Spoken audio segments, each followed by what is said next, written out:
Hello and welcome to the Chinksey Sports Presents the Premier League show. We are back again for episode 26. Firstly, for the Ado segment, I just want to congratulate Qatar after they won their second consecutive Asian Cup in which they hosted. And also congratulations to the 2024 AFCON hosts and winners Ivory Coast, Cote d'Ivoire, who won their third African Cup of Nations title. Both outfits were probably fifth or sixth favourites to triumph in their respective tournaments that they hosted. Anyways, without any further ado, we go straight into last weekend's opening fixture, which was between Manchester City and Everton. Manchester City were made to work hard for their 13th win from the last 14 and the 10th win in a row in all competitions. They have since beaten FC Copenhagen in the Champions League last 16 to make it 11 from 11. Everton were dogged and determined and held Man City for 70 minutes before Erling Haaland got on the score sheet to bag a brace which sent City to the top of the Premier League table momentarily for a few hours. His first goal was a thunderous strike with his weaker right foot after the ball fortuitously fell into his path from a corner kick, and his second came from a counter-attack after Everton, who were forced to open up as they pressed for an elusive equaliser, were punished after Haaland brushed aside 21-year-old Carlisle-born Jared Bramthwaite, who we spoke about on last week's podcast. Before the Norwegian hitman calmly slotted the ball past Everton stopper Jordan Pickford.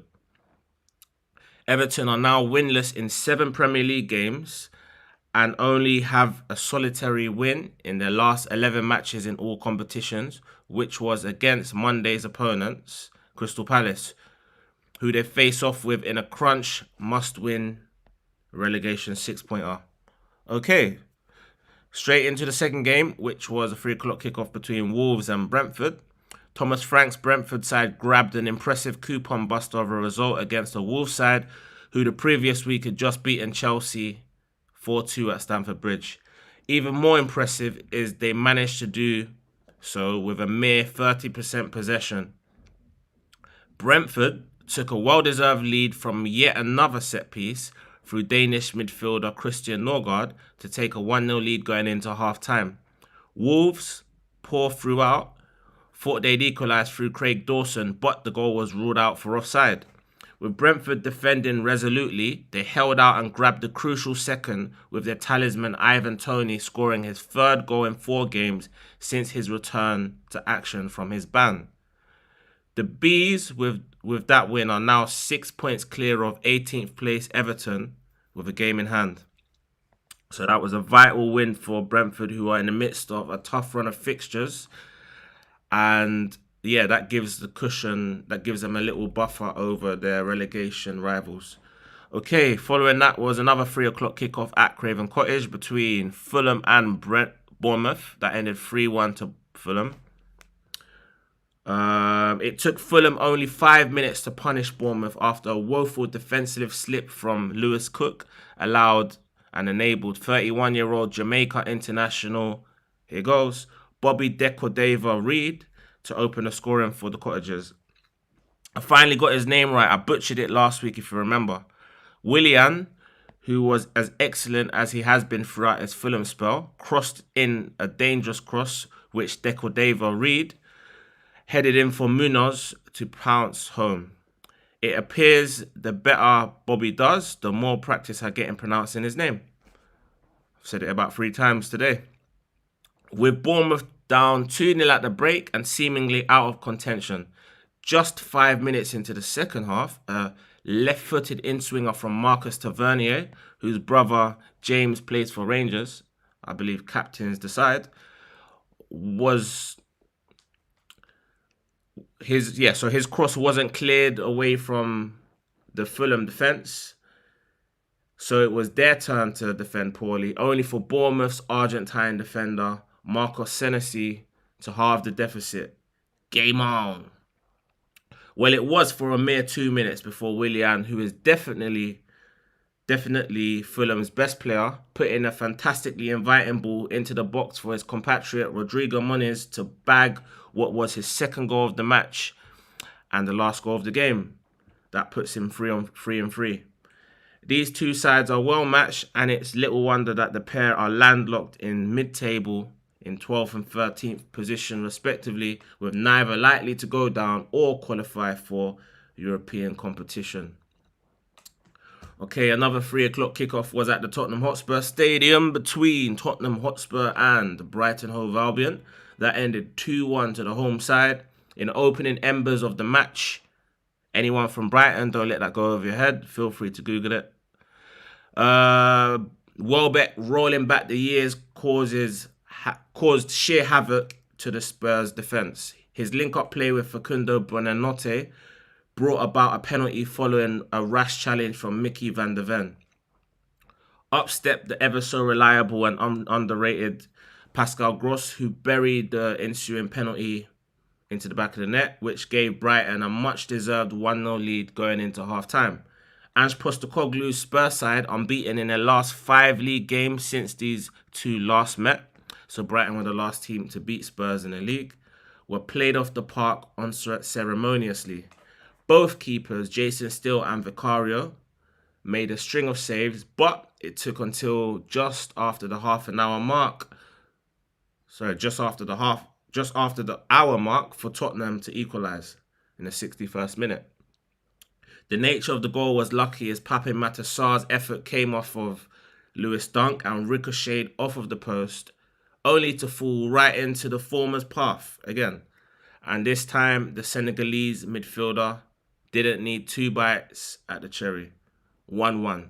Spurs manager Ange Postecoglou didn't rest on his laurels and rolled the dice. After that equaliser, and sensing the momentum shift, made a triple substitution of Brennan Johnson, Yves Bissouma and Heung-min Son, who Spurs will be delighted to have back to supplement the front line, and informed striker Richarlison.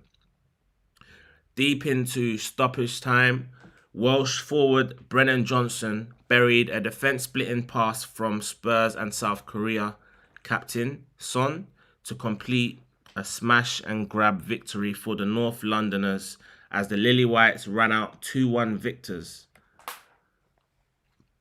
Following that was another 3 o'clock kickoff, this time between Liverpool and Burnley. It ended 3-1 to the Reds, with Liverpool missing their bona fide first-team stalwarts Alisson, Ibrahima Konate, Dominic Szoboszlai and Mohamed Salah.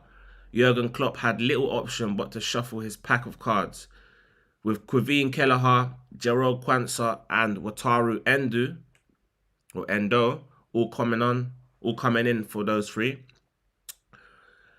If Burnley were going to pull off the mother of all shocks, then the time to pounce was now.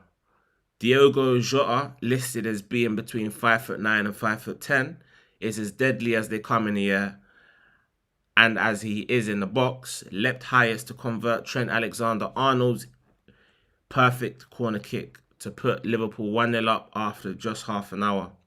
With Manchester City in top spot at that point, the onus was on Liverpool to respond, and they did. It looked like they were doing so anyway at that point.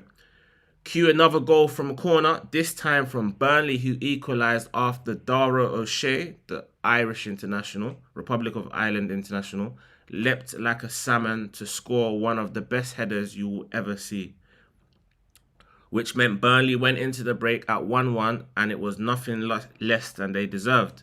At half-time, Jurgen Klopp's bold and cavalier move to bring on Harvey Elliott, a midfielder for the injured Trent Alexander-Arnold, who's now out for a month, proved a masterstroke as the former Fulham man tore through the heart of Burnley's defence and squared for Luis Diaz to score.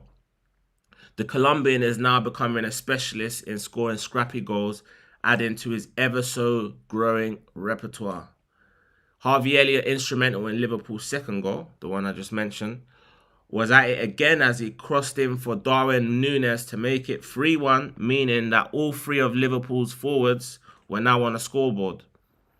Burnley were made to pay for their profligacy in front of goal after Wilson Odubert and their on-loan Chelsea forward David Datro Fofana missed a hatful of chances to equalise when the game was poised at 2-1. So Liverpool won that game to return to the top of the league where they currently sit. Okay, following that was the 5:30 kickoff at the City Ground between Nottingham Forest and Newcastle United. That ended 3-2 to Newcastle. Bruno Guimaraes, who many will view alongside Alexander Isak to be Newcastle's best players and most saleable assets, bagged a brace as Newcastle finally exacted their revenge on a Nottingham Forest side who they lost to 3-1 just 2 months prior. His first goal was a tremendously cleanly struck volley after he ghosted into the box, but that was quickly cancelled out by Anthony Elanga's composed and clinical strike after showing electric pace to get into that position. I knew Elanga was quick, but I didn't really realise he was that quick. He's lightning fast. Sebastian is certainly not sharing, and with his third goal in 3 games, Sebastian Schär that is, put Newcastle ahead, only for Elanga's partner in crime, Callum Hudson-Odoi, to equalise again in the first half added time after a deflective strike, wrong-footed Newcastle goalkeeper Martin Dubravka, with the score at 2-2 going into half-time. In the 66th minute, Bruno Guimaraes successfully read and cut out an attempted through ball from Anthony Elanga and buried the ball beyond the despairing home debutant Matt Sells. The Newcastle win sees them climb into 7th position, just 5 points off of Man United in 6th, with Nottingham Forest knowing that they're now potentially a loss or a draw away from dropping into the dreaded bottom 3. Okay, another 3 o'clock kickoff was between Luton Town and Sheffield United. That ended 3-1 to Sheffield United, a shock coupon-busting result. Luton Town, for arguably the first time this season, took to the field as strong favourites against the Sheffield United side who have been rooted to the bottom of the table for the vast majority of the season and whose form has been growing exponentially worse by the week. Just the other week, they endured a 5-0 home drubbing to Aston Villa, with the Hatters racking up a series of corners, 13 to be precise, and having over 75% of the possession. Rob Edwards will be ruined this result and could look back at it with regret come the end of the season. Gabriel Osho, who had been a consistently good performer this season and a mainstay in this Luton side, was torn to shreds by Cameron Archer, who displayed good pace and strength to put the Blades ahead.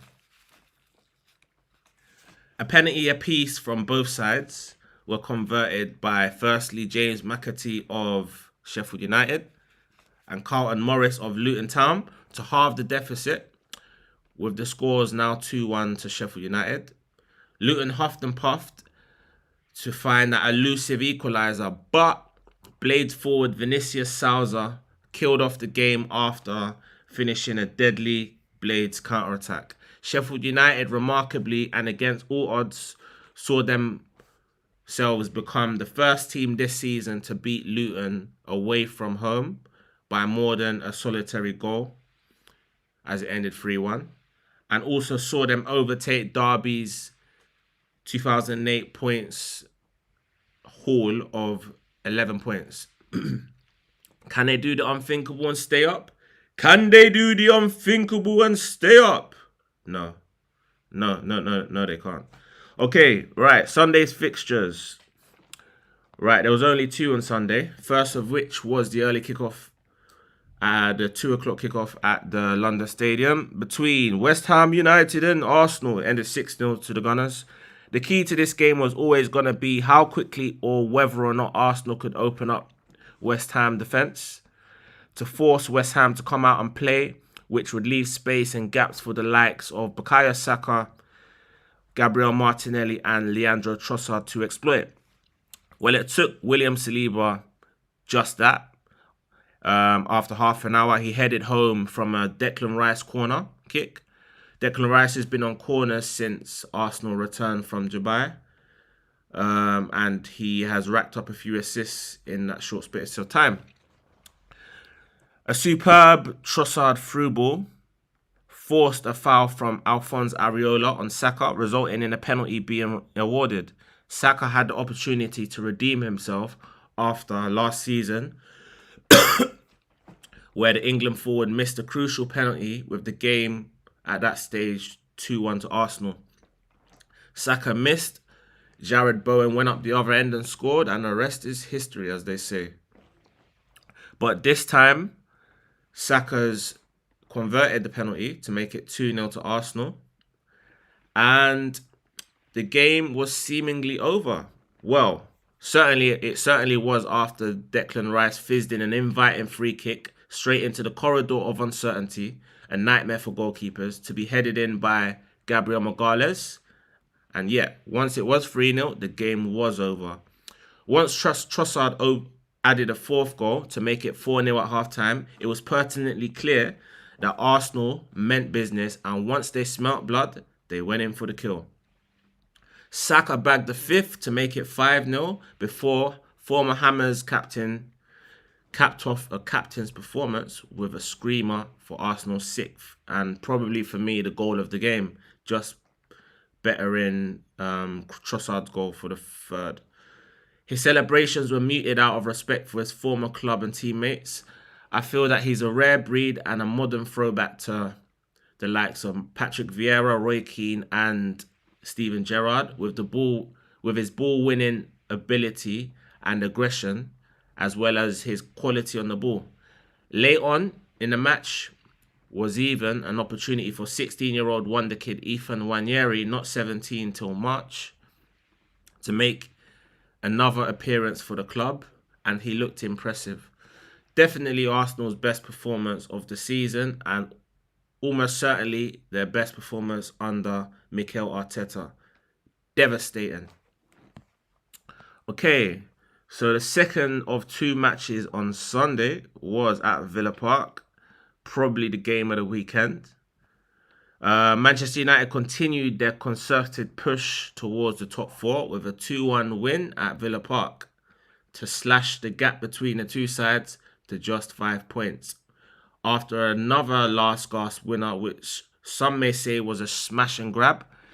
But there's an art to winning games if you're not playing well.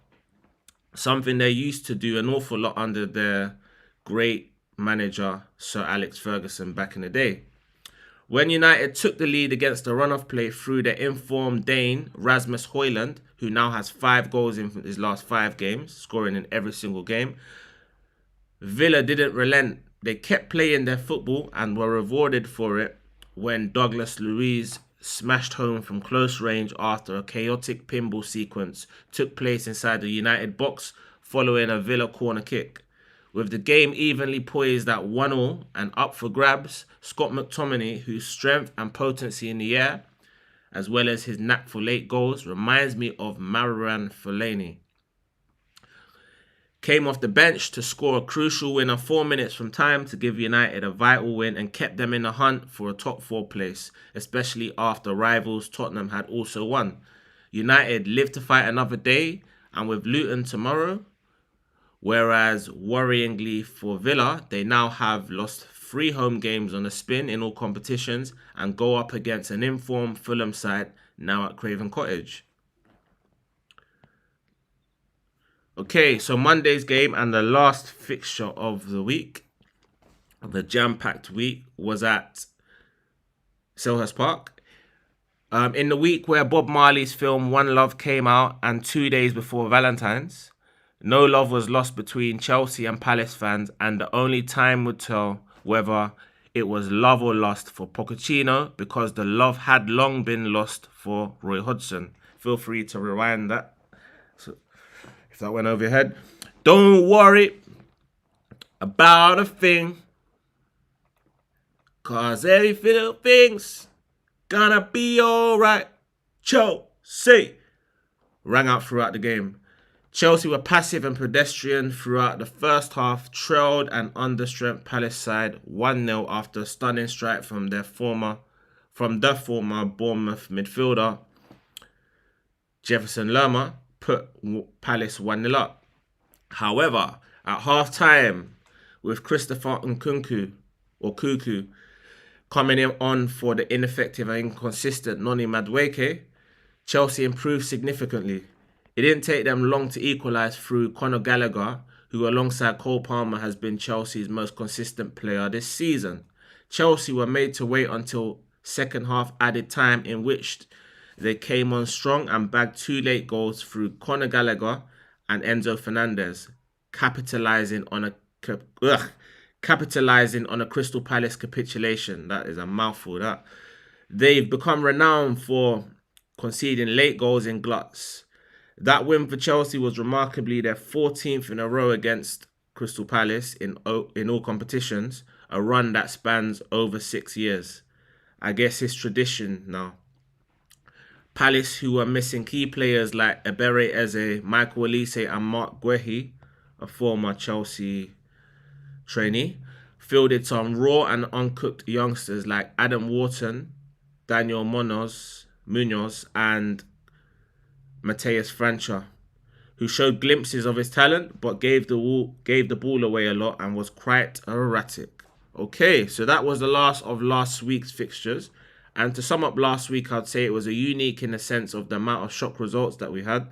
From Brentford beating Wolves 2-0 at Molineux, who themselves had just come off the back of an impressive win at Stamford Bridge the previous week, to Sheffield United picking up just their 3rd win of the season at a Luton side who had just gone 6 games unbeaten in all competitions and were perhaps expected to win that game comfortably.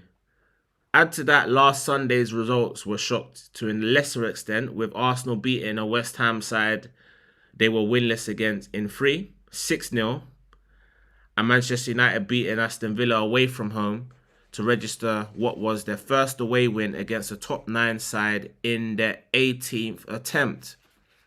So of my predictions, didn't fare as well as in previous week. I got 5 out of 10 with zero correct results. But I'll take that considering the volume of unusual shock results that we had in that game week. Okay, finally into this weekend's fixtures, starting off at the GTEC Stadium in a game currently kicking off. I actually have no idea what the score is. Brentford, buoyed by their brilliant win over Wolves, will see this match as an opportunity and a free hit. They should have Congolese forward Yohan Wissa back from international duty, with Cameroonian forward Brian Bremo still sidelined through injury. I'm expecting Neil Maupay, who has got three goals in 4 games. No, Neil Maupay and 3 goals in 4 game striker Ivan Toney to lead the line for the Blues. And yeah, I checked the lineups. I believe both were starting with Wissa on the bench. Liverpool bounced back from their disappointing defeat to Arsenal with a routine victory over Burnley. Go into this banana skin of a match knowing that given Manchester City's current form, anything but a win will leave their title hopes in jeopardy. Jurgen Klopp hates early kickoffs, but has the likes of Mohamed Salah, Joe Gomez, Ibrahima Konate back in contention, and Konate was in the starting lineup. Mohamed Salah and Joe Gomez were on the bench. Alisson still out through injury. However, I think that Brentford could potentially catch Liverpool out cold, and I'm gonna go for a Brentford win. I think the front 2 of Brentford can cause Liverpool problems, and I'm going to go for a 2-1 shock win for Brentford. Okay, the first of our 3 o'clock kickoffs sees Arsenal take on Burnley at Turf Moor. Burnley, who have 1 win in the last 11 games in all competitions, are probably coming up against an Arsenal side who are at the pinnacle of their game right now. especially given how the last few weeks have gone for them. They're currently 4 from 4. Since returning from Dubai, Arsenal have racked up 4 consecutive league wins, scoring 16 goals in the process. So confidence will be sky high, as the last 2 fixtures have no doubt been Arsenal's best performances of the season and under Arteta's tenure. So I simply cannot look beyond Arsenal winning this game comfortably and scoring at least 3 goals. So I'm going to go for a 3-0 win to Arsenal. Okay, in the next game we have Newcastle United against Bournemouth. I think this is going to be a good game of football full of goals. Informed Newcastle, who have won 3 from 4, scoring 12 goals in the process, look confident and full of goals right now. Whilst they're some way off the pace in terms of the Champions League positions, 10 points to be precise, if they harbour hopes of securing European football for next season, then they should be beating Bournemouth at home. A Bournemouth side that did win the previous match between these sides, however, of recent have found wins hard to come by, winless in their last 5 league games. Bournemouth won't go down, but the sooner they get the 2 or 3 wins they need to ensure their Premier League survival, the better, as it's dog-eat-dog down there beneath them, with every team below them likely to start picking up points in the coming weeks. So I'm going to go for a 3-1 win to Newcastle, with the likes of England hopefuls Anthony Gordon, Callum Wilson and Dom Solanke getting themselves on the score sheet. Okay, this game is an interesting one between Fulham and Aston Villa. With Aston Villa's poor form getting worse by the week, things don't get any easier for the Villains, who have won just 3 of their last 10 games in all competitions, as they take on a Fulham side who've lost just once in their last 5 in all competitions, after dispatching of Bournemouth with consummate ease last week. With Rodrigo Muniz finally settling down at Craven Cottage after bagging 3 goals in the last 2 games, you wouldn't bet against him adding to that today. While Villa will probably be slight favourites amongst all the bookies, I think Fulham will edge them out and condemn Villa to their 3rd successive defeat. So I've gone for a 2-0 win to Fulham. The game between Nottingham Forest and West Ham United should be another interesting game. I think both sides really need to stop the rot. Both are in poor form.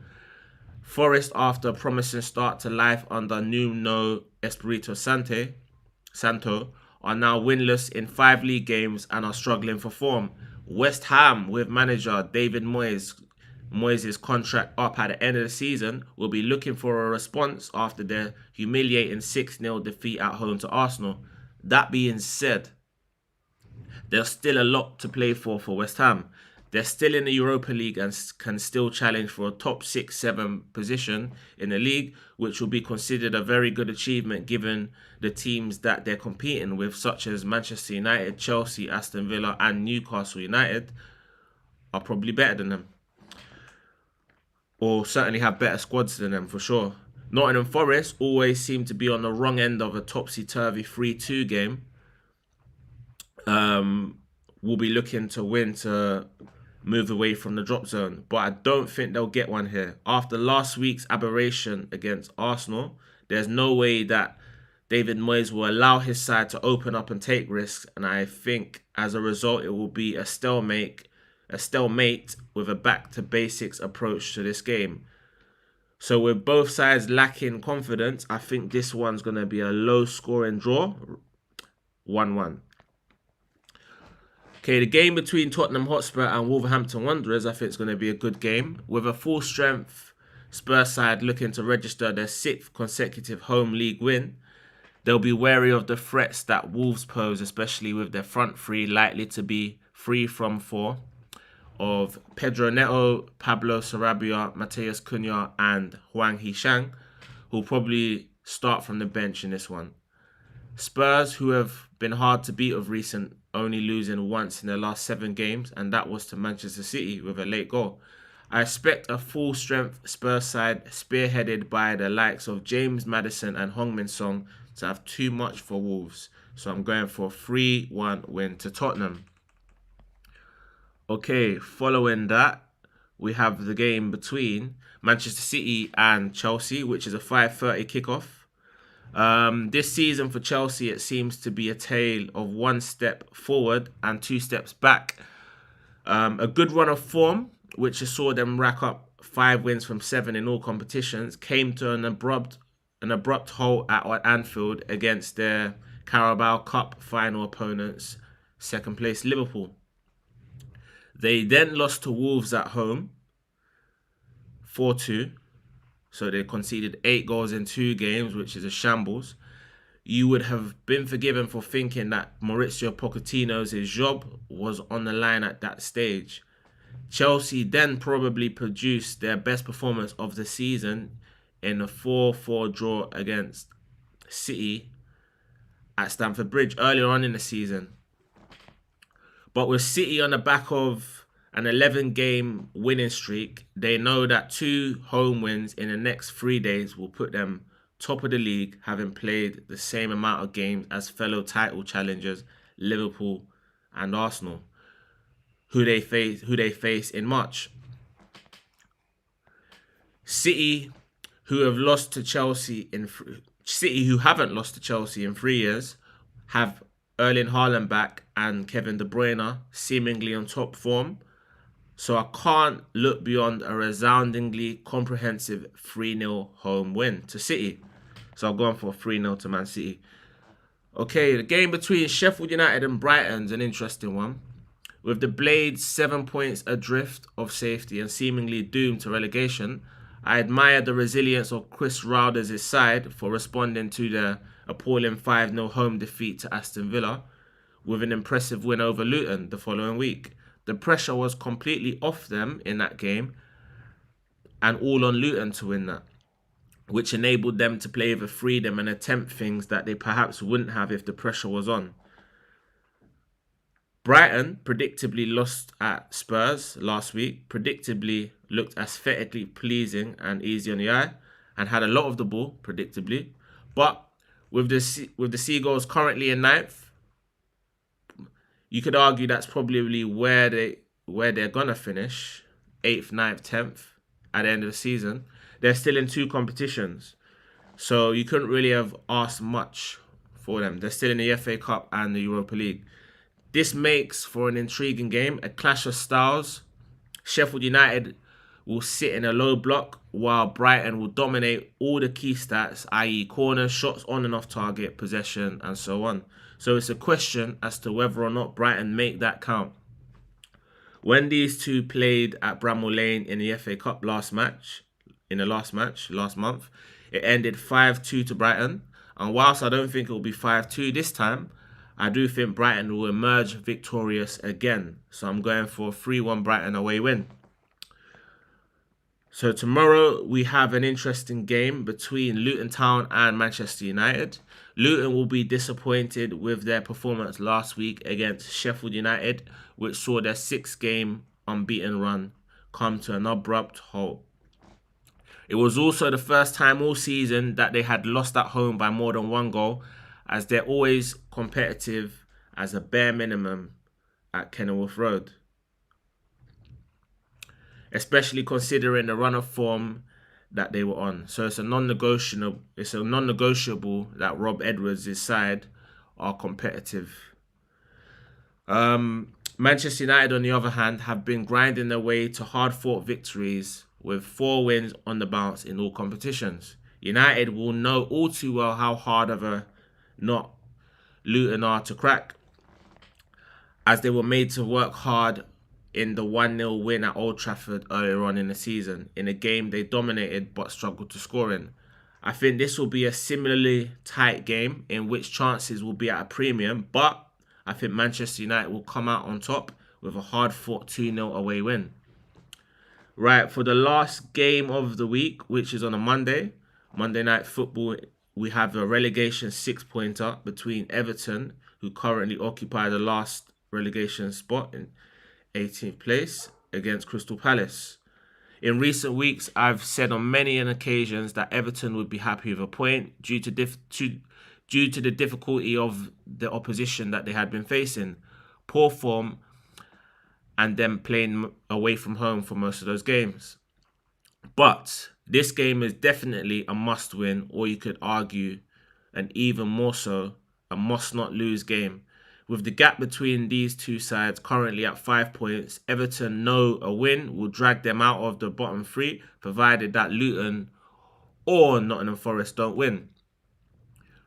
With the home side winless in their last 7 games, and away side's solitary win in their last 6 games coming up against rock bottom Sheffield United, it probably screams a draw. Confidence will be critically low for both sides, so whoever gets the first goal in this one could emerge victorious.